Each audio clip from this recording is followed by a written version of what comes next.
Hi everybody, and welcome to another marketing lecture for Marketing Matters BU1108, BU2108 for JCU. My name is Natasha Buttler and I am your marketing lecturer who is going to take you through this lecture this week. And this week we are talking about segmentation, target markets and positioning. So we're continuing on of now where we're starting to look at that consumer behaviour patterns and what's going on for our customers. So this week we will be looking at what a market is. So what makes up a market? And then we'll look at segmentation, the segmentation variables that we use to identify and target consumer markets, as well as those segmentation variables for business markets. We'll then go and discuss the 5 steps in the target market selection process, and finally consider the concepts of positioning and repositioning. But first, let's look at the learning objectives for this week. So we have 4. First one is to understand what a market is. Second, to describe the major segmentation variables. Third, understand the process of selecting and evaluating our target market segments. And finally, to understand the concept of positioning. So let's dive straight in, shall we? So when we're looking at our markets, we consider that a market is a group of people, either individuals or organisations, who have needs for products. But they not only do they have the need for those products, they also have the ability, the willingness and the authority to purchase such products. So that is what constitutes a market.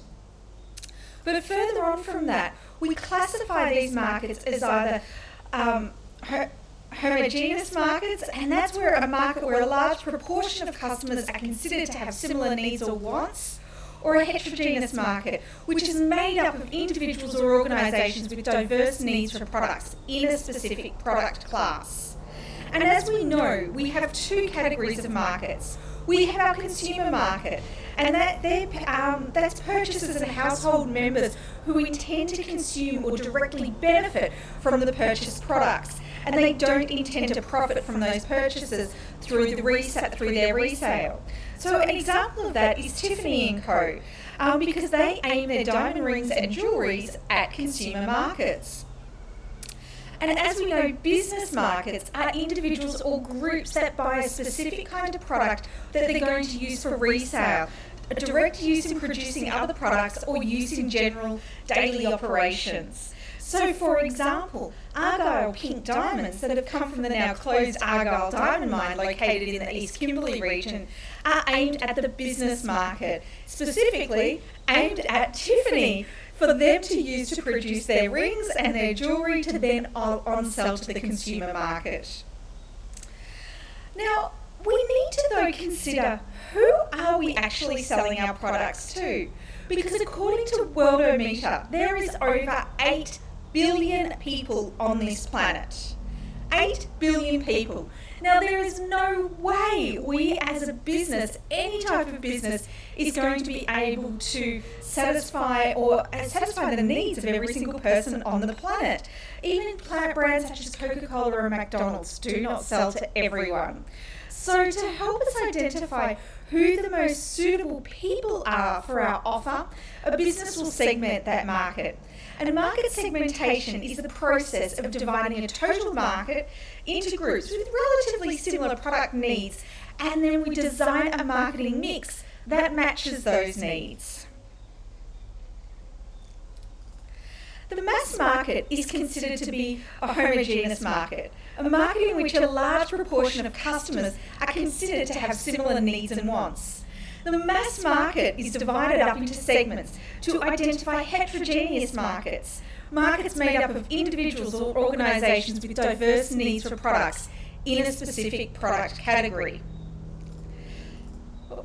A market segment is an individual group or organisation with one or more similar characteristics that cause them to have similar product needs.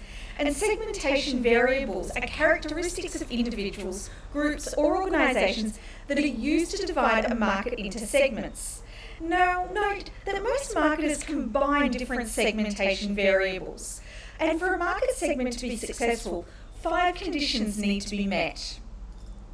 The first being is that the customer needs for the product must be heterogeneous. and the members of that segment are similar to each other but different from other segments. Without real differences, mass marketing should be used, and time would be wasted developing two different products for exactly the same market. Our second step is to identify that those segments can be identified and divisible. So an example might be two segments with the same complaint about dry skin. For the segmentation to be relevant, one group would need to have dry skin and the other group would need to have oily skin. And then using the Pareto principle, or the 80-20 rule, we would market to the segment who had the most to gain from our product. Now, different market segments must be comparable in terms of sales potential, costs and profits. So this is the third condition that needs to be met for successful market segmentation. So the size and the purchasing power of consumers will decide whether the segment is worth targeting, and to know when to stop. The marketer must be able to measure the results. So for example, we need to be able to measure the sales figures of the certain product. The fourth condition that we need to consider if we're going to segment our market is that at least one segment must have enough profit potential to justify developing and maintaining a special marketing mix for it. For example, if a segment is large but the purchasing power is low, there's not really going to be any return on investment. This typically follows the product life cycle too, where for the company to make a profit, the segment must be large enough to make it through the first two stages of the product life cycle, that is the introduction and the growth, the phases, otherwise the market will fail. Finally, we need to be able to guarantee access to reach the chosen segment, which is managed through segmentation and retargeting, or targeting, sorry. So they're the 5 conditions that we need to think about if we are going to successfully segment our market.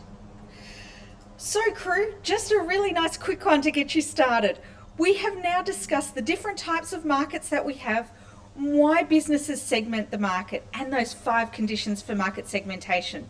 In the next video, we're going to discuss the variables that we use to segment our market.